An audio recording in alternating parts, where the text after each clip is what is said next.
So today we're going to be looking at the Robert Louis Stevenson collection from Montblanc. We've got both the limited edition and the Writer's 1883 edition. Starting off with the limited edition, you can see it comes in the regular Writer's box. It's got the little booklet.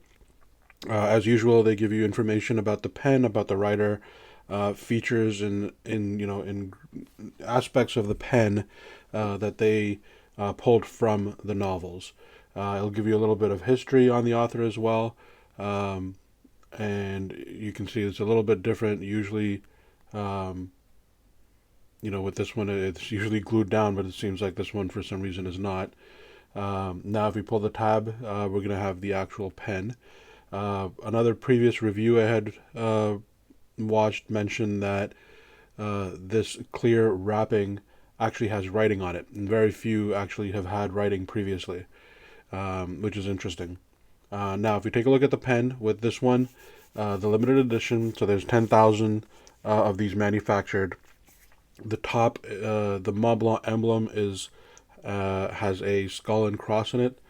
The weight is actually very well balanced. It's a very nice feel to the pen. Not plasticky, but also, unlike the limited editions, it is not as bulky and heavy.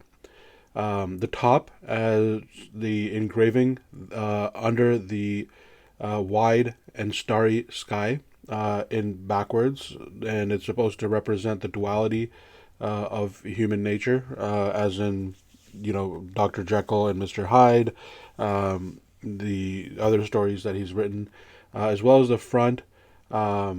It's got the little staff that makes up the clip, and it's got the compass right behind it, which is very interesting.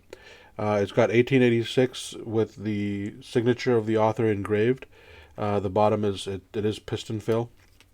If we pull and open it up, on the actual, and I'm not sure if you'll actually be able to see this, but on the nib itself, it does say Tusi Kala, and I probably butchered the way you say that, but what that basically means is storyteller, and it represents that he had a very heartfelt connection with the locals, and that was his sort of nickname given to him.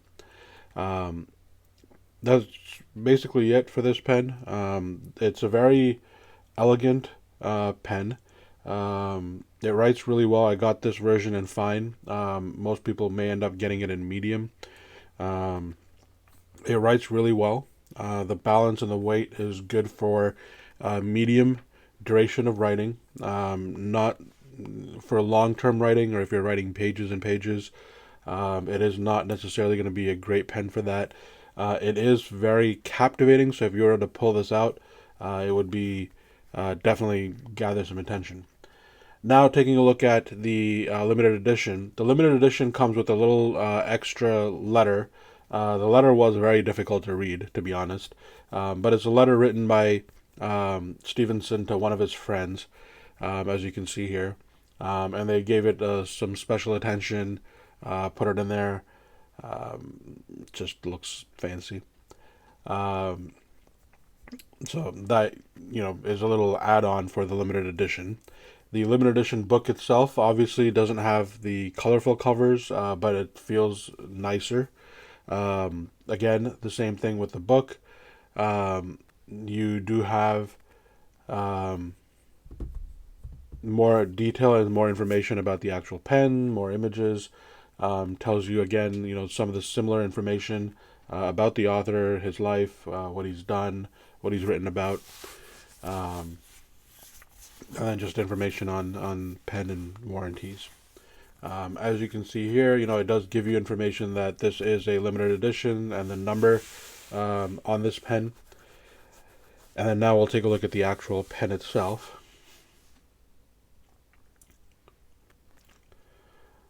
So this is it is very heavy. It is a very beautiful pen. It's got definitely some weight to it and gravitas. If you pull this out, there's no person in the room that's not going to turn around and try and look at this pen, or see what you have here. It did come in a sealed plastic bag, which was interesting.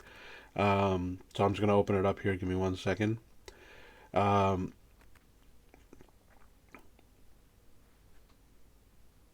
and this is probably, a just for the fact that it is gold, um, and a much more expensive and heftier pen.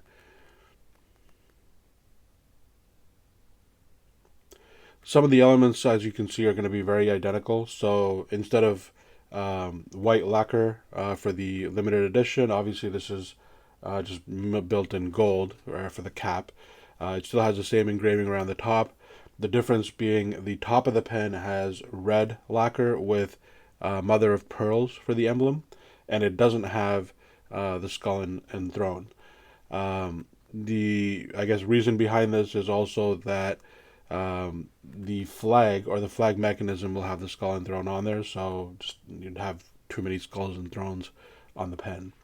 So let's see the piston fill again.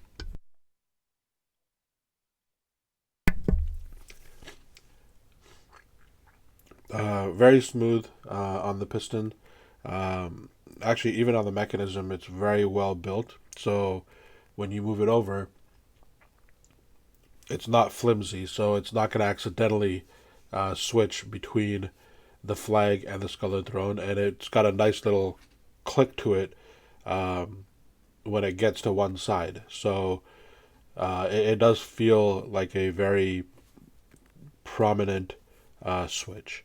Uh, it does look good. It's not very pixelated in the printed picture in the back. I'm not sure if it's painted or if it's just a sticker on something twirling in the back or rotating in the back, but they did do a good job, um, with that. I do feel a little bit that it falls behind, so it's definitely noticeable that the flag is not on level with the pen. I think they could have done a little bit better of a job on the mechanism here. So it doesn't look like the flag is sitting behind the pen. Um, but overall, I think it's really good. The colors don't do it justice in this video, even.